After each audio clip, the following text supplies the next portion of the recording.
नमस्कार दोस्तों, मैं आपका दोस्त उमंग स्वागत करता हूं अपने YouTube channel get set and go में। जैसा कि मैंने आपको पहले बताया था, मैं चेन्नई डिवीज़न दक्षिण रेलवे के अंतर्गत स्टेशन मास्टर के रूप में यहाँ पे पोस्टेड हूँ। और एक ऐसा सवाल जिसके जवाब सभी चाहते हैं कि आरआरबी के लिए, आरआरबी एनटीपीसी के लिए अथवा ग्रुप डी के लिए कौन सी बेस्ट बुक रहेगी, कौन सी बेस्ट बुक होगी। तो आरआरबी की बेस्ट बुक के बारे में जानने के लिए सबसे पहले आपको उसका सिलेबस जानना होगा, क्योंकि ये वही लोग प्रश्न पूछते हैं या जिन्हें या तो सिलेबस बहुत अच्छे तरीके से पता होती है या सिलेबस बिल्कुल भी नहीं पता होती है। जो बीच बीच वाले होते हैं वो विकल्प ढूंढ लेते हैं या ढूंढते हैं। तो सबसे पहले हमें जानना जरूरी है कि आरआरबी का सिलेबस क्या है। तो आरआरबी में हम लोग जानते हैं 3 तरह के पेपर होते हैं। पेपर से यहां कहने का मतलब है कि प्रश्न जो पेपर जो एक ही होता है, लेकिन 3 तरह के विषयों से संबंधित होते हैं। अब ये 3 तरह के विषय, एक तो होता है जनरल अवेयरनेस, मैथमेटिक्स और रीजनिंग। तो 90% लोगों के मन में जो संदेह होता है वो होता है जनरल अवेयरनेस, क्योंकि मैथ का एक फिक्स सिलेबस है। जब मैं अपनी क्लास शुरू करूंगा 25 तारीख से 30 तारीख के बीच में मैं अपनी क्लास शुरू करने वाला हूं, तो मैथ्स में बहुत इजी है दोस्त, रीजनिंग में कुछ नहीं सोचना है। अब प्रश्न उठता है जनरल अवेयरनेस, जिससे सबसे अधिक प्रश्न आते हैं। आधे प्रश्न जो होते हैं वो जनरल अवेयरनेस से आते हैं, 50%। तो जनरल अवेयरनेस में जो है बहुत सारी चीजें आती है, जिसके लिए बच्चे कंफ्यूज रहते हैं कि भाई एक कौन सा बुक हो, कौन सा बेस्ट बुक हो। 2-3 बुक ही बता दो जिसे पढ़ के हमारा आरआरबी एनटीपीसी निकल जाए। तो दोस्त, अगर आप सिलेबस देखोगे तो आपको लगेगा कि सब कुछ पढ़ना है, सब कुछ पढ़ना है। विश्व इतिहास, इतिहास, संविधान जिसको पॉलिटी आप लोग कहते हैं, ज्योग्राफी, भारत का भूगोल जिसको कहते हैं, विश्व का भूगोल,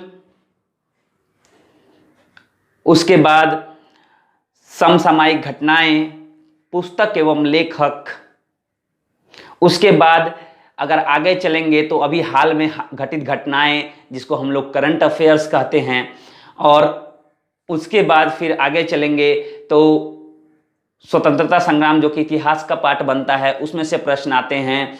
उसके बाद फिर आगे चलेंगे तो खेल कूद से संबंधित प्रश्न आते हैं। उसके आगे चलेंगे तो अंतर्राष्ट्रीय घटना चक्र जो होता है, हाल में घटित और पहले जो इंपॉर्टेंट घटित हुआ उसके बारे में प्रश्न आते हैं। राज्यों से, अन्य राज्यों से संबंधित जो विशेष कार्य हुए हैं या कोई समिति बनी है या फिर कोई नई सरकार की नई योजनाएं, मोदी सरकार के काल में कई योजनाएं आई हैं उनके बारे में। तो इतना सारा लंबा लिस्ट, अब हम इन लिस्ट को देखकर हो जाते हैं कंफ्यूज, टोटल कंफ्यूज, क्योंकि इनके लिए अगर बुक पढ़ेंगे तो बुकों का अंबार हो जाएगा। इतना क्या, इतना बुक पढ़ना जरूरी है क्या? सारे पढ़ना जरूरी है? और सब पढ़ेंगे तो कितना समय लगेगा? 2-4 आरआरबी की वैकेंसी तो ऐसी पार हो जाएंगी। तो साहब, आज मैं आपको बताने वाला हूं क्या पढ़ेंगे कि आरआरबी एनटीपीसी को हम आराम से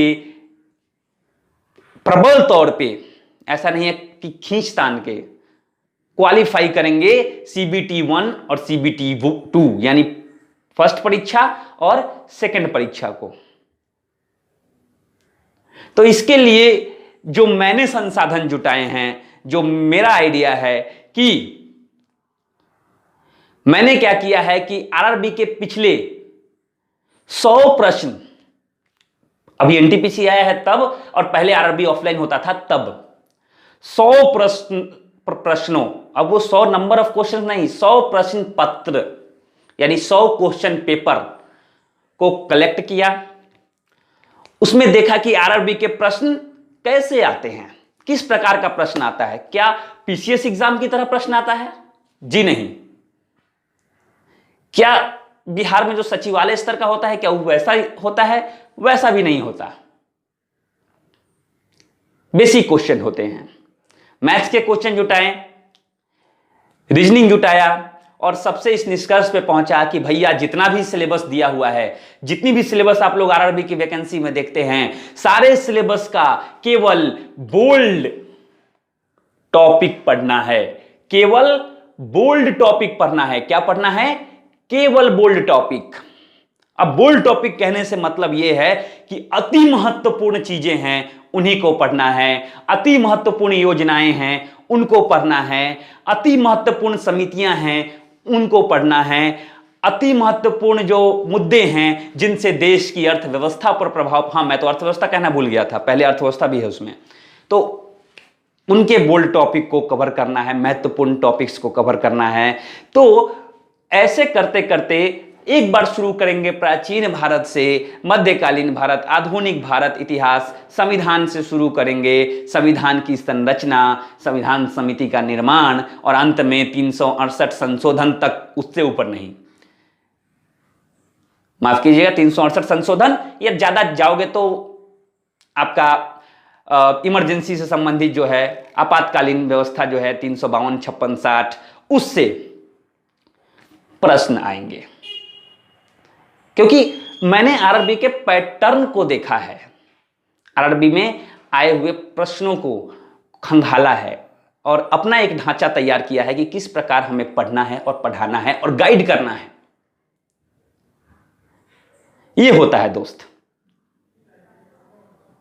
तो हम लोग चलेंगे स्टार्टिंग से, एकदम स्टार्टिंग से चलेंगे, आदि मानव काल से, और खत्म करेंगे अंत तक।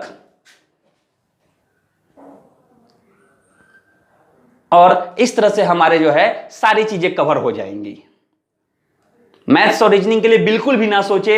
बहुत ही जो कंसर्न मैंने नोट किया है, जो सबके दिमाग में और उसकी वजह से सबका रिजल्ट डिस्टर्ब होता है, वो है जनरल अवेयरनेस दोस्त। मैथमेटिक्स और रीजनिंग के लिए यहां 15 से 20 क्लासेस मैं कर दूंगा, कहानी खत्म हो जाएगी, वो कोई बड़ी बात नहीं है। आगे साई को भी बड़ी बात नहीं है। बड़ी बात कहां आती है? जनरल अवेयरनेस में आती है, जहां पे अनंत टॉपिक्स सिलेबस में ऐड किए हुए हैं और उन्हें देखकर कैंडिडेट घबरा जाते हैं। अब जनरल अवेयरनेस के जो ढांचा है मैंने कहां से तैयार किया है मैं अभी बता देता हूं, उस समय भी मैं बोर्ड पे बताऊंगा, मेरे पास अभी बोर्ड नहीं आया है। तो लूसेंट बेसिक दिए हुए रहते हैं, केवल लूसेंट से नहीं होगा, क्योंकि आरआरबी को भी समझ में आ गया है कि यूपी बिहार के लोग जो हैं स्पीडी और लूसेंट पढ़ के जो है पूरा मार देते हैं। तो लूसेंट, एनसीईआरटी, इतिहास से स्पेक्ट्रम, ये तीन चीजें जो हैं मैंने समाहित की है, तीनों चीजों के बेसिक समाहित किए हैं। उसके बाद चौथा चीज जो है वो है आरआरबी का पिछला 100 प्रश्न पत्र। 100 प्रश्न पत्रों को मैंने उसमें जो है समाहित किया है और उसमें से खंगाला है कि आखिर कैसे प्रश्न आते हैं। तो ये सारे स्रोत हैं मेरे, जिसके बेस पर मैं आपको गाइड करूंगा और हम सभी मिलके क्वालिफाई करेंगे दोस्त। जितने केवल आरआरबी एनटीपीसी वाले नहीं, जितने ग्रुप डी वाले लोग हैं जो चाहते हैं कि हमने थोड़ा कम पढ़ा है, ग्रुप डी ही निकल जाएगा तो बहुत है, वैसे लोग भी, क्योंकि जब मैं जो क्लास में देने जा रहा हूं 25 से 30 के बीच में, वो केवल एक ही बार करना है। एक बार करने के बाद practice makes man perfect. Practice आपको परफेक्ट बनाएगा। थोड़ा सा प्रैक्टिस करेंगे, आप जो एग्जाम देंगे रेलवे संबंधित ग्रुप डी और एनटीपीसी ग्रुप सी पोस्ट के लिए, आराम से आपको निकल जाएगा। चाहे वो अगर आप टेक्निकल में जाते हैं तो लोको पायलट और टेक्नीशियन में हुआ तो जो बेसिक्स पूछे जाते हैं टेक्निकल से अलग हटके, नॉन टेक्निकल तौर पे, उन सब प्रश्नों के उत्तर आप बड़ी आसानी से दे पाएंगे। रेलवे का एक फिक्स क्राइटेरिया है, ज्यादा अंदर नहीं घुसना है। रेलवे का यही क्राइटेरिया है, ज्यादा अंदर नहीं जाना है। सारे बोल्ड टॉपिक जो सामने दिखते हैं उन्हीं को पूछना है। सिलेबस अनंत है तो बच्चे घबराते हैं। मैं बार बार कह रहा हूं, 25 से 30 के बीच में मेरा क्लास शुरू होने वाला है। मैंने आपको बुक्स बता दिए हैं, आप सारे पढ़ेंगे। एनसीईआरटी क्या सारा पढ़ना संभव है? लूसेंट पूरा जो है रट जाना संभव है क्या? जी नहीं। करक्स छाटना होगा उसमें से हमें घी निकालना होगा उन पुस्तकों में से और उनको ग्रहण करना होगा। तब जाके हम लोग जो हैं क्वालिफाई कर जाएंगे बड़े आराम से। स्मार्ट वर्क करना होगा दोस्त, सभी पढ़ रहे हैं, पढ़ रहे हैं, दौड़ रहे हैं रेस में। आपको क्या करना होगा, टेक्निक अपनानी होगी, और भले ही नॉन टेक्निकल पोस्ट है, आपको अपनी टेक्निक अपनानी होगी, स्मार्ट बनना होगा, स्मार्ट तरीके से स्टडी करनी होगी और आराम से निकल जाएगा। मैंने किया था, मैंने बहुत तैयारी नहीं की, बहुत पढ़ाई नहीं की, बस जो किया परफेक्ट किया, जो किया दिमाग लगा के सही से और आकलन करके किया। क्योंकि मेरे हिसाब से, अगर मैं गलत कहूं तो आप कहना, मेरे हिसाब से दुश्मन से लड़ाई करने से पहले दुश्मन की औकात पता करना बहुत जरूरी है, तभी आप दुश्मन को हरा पाएंगे। आपके पास कितना भी हथियार हो, कितना भी, क्योंकि सिराजुद्दौला की 50,000 की सेना जो है 3200 अंग्रेजों से भी हार गई थी। तो कितना भी सेना हो आपके पास, अगर आपकी रणनीति ठीक नहीं है, दुश्मन की औकात के बारे में पता नहीं है, तो आप हार जाओगे मेरे दोस्त।